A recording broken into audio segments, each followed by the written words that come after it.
अस्सलाम वालेकुम। General Bajwa leaks वाली वीडियो का ये पार्ट 2 है और इसमें मैं आपको लाहौर की एक अरबपति लड़की की लाजवाब दास्तान बताता हूँ।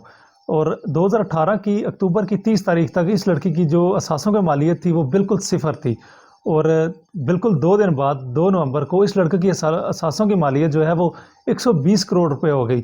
और क्योंकि उसी महीने ये लड़की जनरल बाजवा की बहू बनने जा रही थी।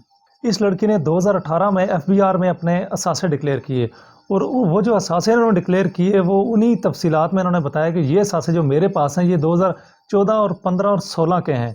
और क्योंकि ये इन्होंने इसलिए तफसीलात उसमें 2018 के एफबीआर के गोशवारों में जमा करवाई ताकि ये ना कहा जा सके कि जनरल बाजवा की बहू बनने के बाद इनके पास ये इतने असासे जमा हुए हैं। और ये जाहिर किया गया कि ये असासे जनरल बाजवा की बहू बनने से पहले से मेरे पास थे। और मज़े की बात मैं आपको बताऊं कि 2018 में इस लड़की की उम्र सिर्फ 19 साल थी। और 2014 और 15 और 16 की जो ये बात कर रही है, 2014 में तो उस लड़की की उम्र तो सिर्फ 14 साल थी। और कैसा कैसा मजाक किया जाता है कौम के साथ कि 14 साल की लड़की अरबपति थी। ये लड़की मानूर जो जनरल बाजवा की बहू हैं, इन्होंने एफबीआर में जो 2018 में अपने असासे डिक्लेयर किए थे उनकी तफसीलात मैं आपको बता देता हूँ कि लाहौर में डीएचए फेज़ 7 में सेक्टर सी में 4 प्लाट इनके पास 8 मरला के और 3 प्लाट हैं 4 मरला के। ये कमर्शियल प्लाट हैं और इनकी वैल्यू तकरीबन 50 करोड़ है। इसके अलावा लाहौर में जो है 212 कनाल का इनके पास एक ज़रूरी रकबा है जिसकी वैल्यू 34 करोड़ रुपए है। और एक अपार्टमेंट जो है वो ग्रैंड हयात इस्लामाबाद में है जिसकी वैल्यू 7 करोड़ रुपए है।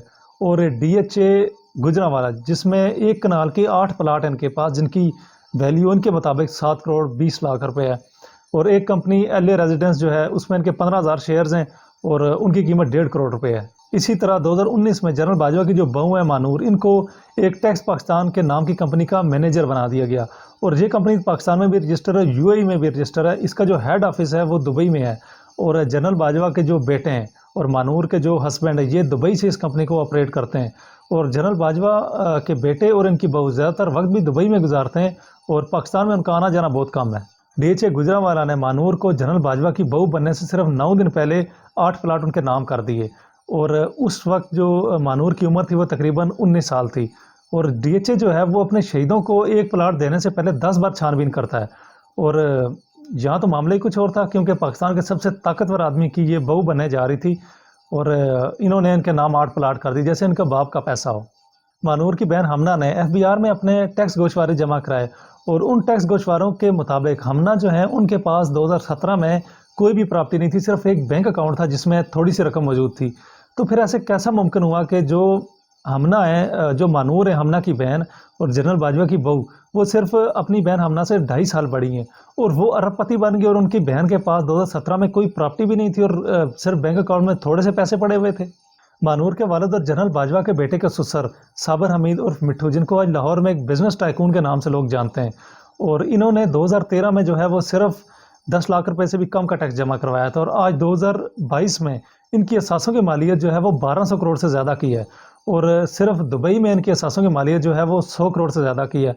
और ये वो तफसीलात हैं जो इन्होंने एफबीआर में ख़ुद जो है वो ज़ाहिर की हुई हैं और जो नहीं ज़ाहिर की हुई उनका तो पता ही नहीं है।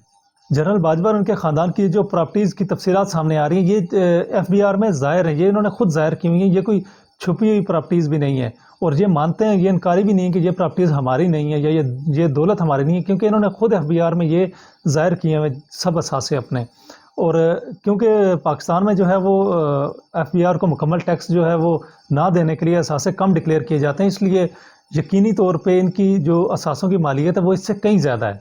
पाकिस्तान में सबको पता है कि करप्शन सिर्फ सियासतदान नहीं करते बल्कि जर्नैलों की भी करप्शन की लंबी दास्तान है।